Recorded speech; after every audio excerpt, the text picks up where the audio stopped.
The New York Jets have a superstar on their hands while in a lost season. A Jets insider has shown why the Jets have one player to be excited for in the future, and I'll be explaining why the New York Jets are the perfect spot for a rookie quarterback to come in and try to reset the franchise. What's up, guys? I'm Matt Long. Welcome to Jets Football 365. If you're a New York Jet fan, please hit that subscribe button. It really helps me out a ton. But getting into the news for today, coming from the Jet Press, as the Jets prepare to welcome a new franchise quarterback, likely a rookie in the coming years, it is imperative for them to build a sturdy infrastructure that can support the new signal caller.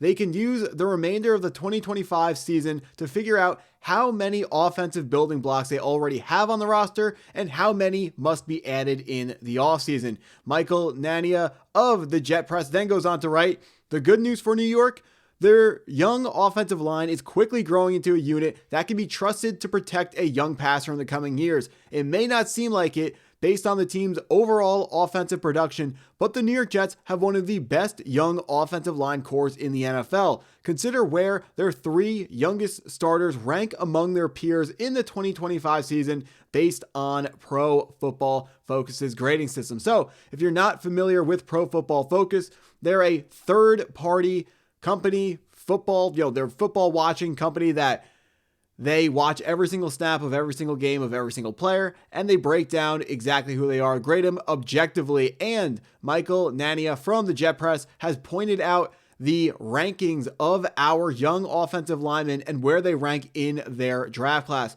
Starting off with the 2025 first-round pick, 7th overall, out of Missouri, Armand Membou is easily the brightest star on the offensive line for the New York Jets, ranking as Pro Football Focus's number 1 right tackle from the 2025 draft class. Also ranked as the number 1 overall tackle. That puts him up against Will Campbell, the 4th overall pick in 2025 of the New England Patriots. He was the other top tackle in that draft class that people were, looking at it. Who's it going to be? Was it going to be Membou or Banks being selected as the first tackle, or was it going to be Will Campbell? The Patriots decided it was Will Campbell. We got Armand Membou, and I'm extremely excited that we have Armand Membou because Armand Membou is easily the best player right now on the New York Jets offensive line, and that matters a lot because he plays the second most important position on the offensive line.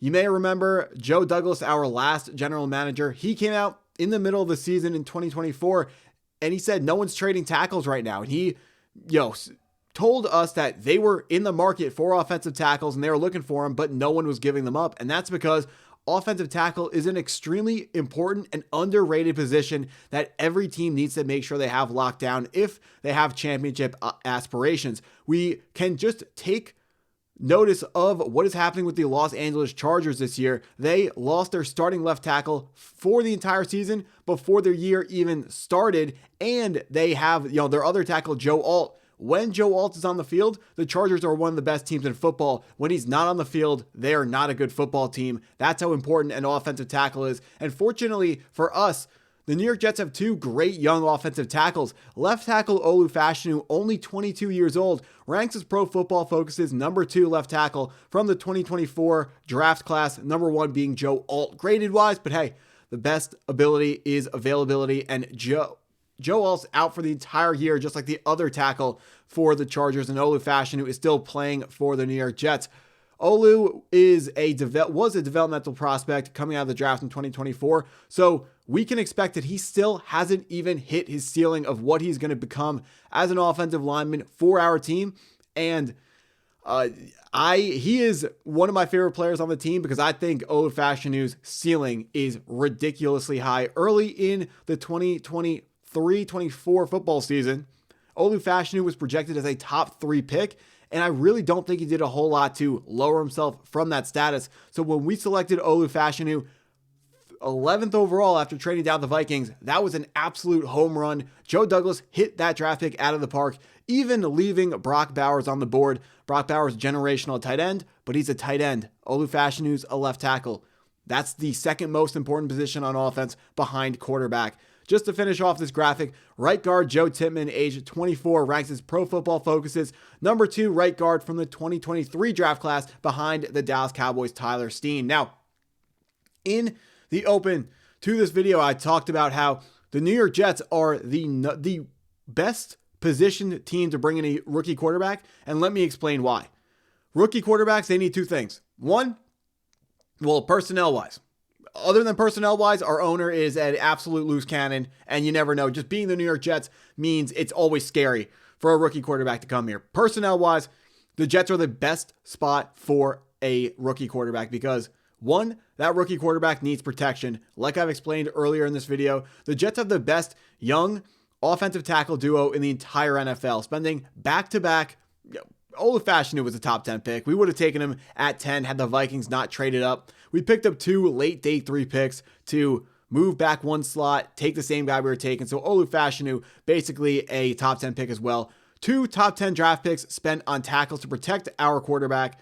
Free agent money spent on John Simpson, our left tackle. And then we're going to see if Elijah Vera Tucker can ever stay healthy. But then Joe Tippmann is another quality interior offensive lineman. We have a great offensive line that I know everyone sees Justin Fields getting sacked every week, but you have to realize that Justin Fields is holding the ball on average longer than any other quarterback in the NFL. Now, a lot of people are saying this reflects poorly on Justin Fields because he's holding the ball too long, and they're absolutely correct. But what people are not reading in between the lines is the fact that Justin Fields can hold the ball for almost a full second longer than the average quarterback takes to throw it proves that the offensive line is giving him a ton of time to find open receivers, and they're protecting him in the pocket. And that's something that a quarterback like Fernando Mendoza out of Indiana, my favorite prospect coming out in this draft, could be well protected behind that offensive line. The next thing that we have already in-house for a young rookie quarterback is that number 1 elite target. Garrett Wilson is one of the most talented wide receivers in football. His stats may not show it, especially not this year, but that could be easily explained away by the lack of quarterbacking that we've put out next to him. Last season, he had his best quarterback by a mile in a 40-plus-year-old coming off a season-ending really bad injury, Aaron Rodgers, and playing alongside Devontae Adams, who Aaron Rodgers was obsessed with and gave more targets to than any other quarterback gave any other wide receiver in the league. Garrett Wilson's stats could have been even better if he was treated like the number 1 target on his team that he is, and that he was, and that he still is. We have a great, Garrett Wilson is the number 1 wide receiver that any rookie quarterback would love to play with. And it's something that every team that has a young quarterback, the next thing they're always looking for is that number 1 target. So it's great that the New York Jets already have Garrett Wilson in-house, ready to be available, ready to get open for whoever is the next starting quarterback. Another underrated part of the New York Jets receiving offense is rookie second-round pick out of LSU, Mason Taylor, the son of ex-New York Jet Jason Taylor, who's on our team not the last time we went to the AFC Championship game, but the year before that. So I believe that was 2009, 2010. He was on that New York Jet team, and now his son is playing for us, and he's going to develop into a fantastic tight end for us for the future. We need a whole lot more at the receivers position and at pass catcher position, but don't forget that we have some extra draft picks coming up this season.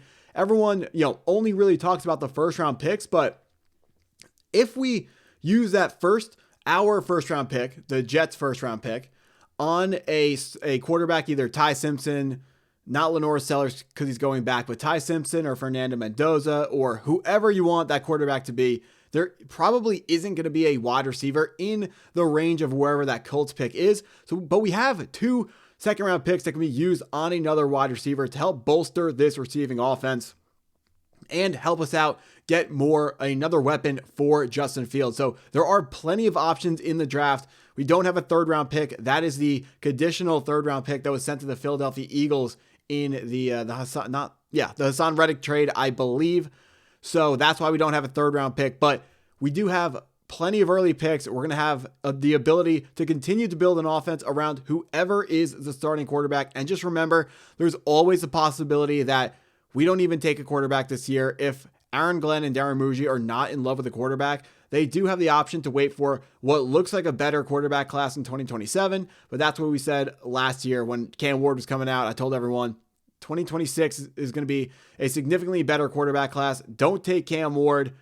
And I was wrong about that, but everyone was wrong about that. But I wasn't wrong about Cam Ward's fumbling issue. That has shown up in the NFL. Fernando Mendoza does not turn the football over like that. if you're a New York Jet fan, I really think if you haven't taken a closer look at Fernando Mendoza, he's someone that you want to take a look at, transforming the Indiana program, something that, their highest ranking of all time, second overall in the country. Coach is awesome, but Fernando Mendoza is really doing it for them. But that's what I got for this video. If you stuck around this long, I appreciate you taking the time to watch it all the way through.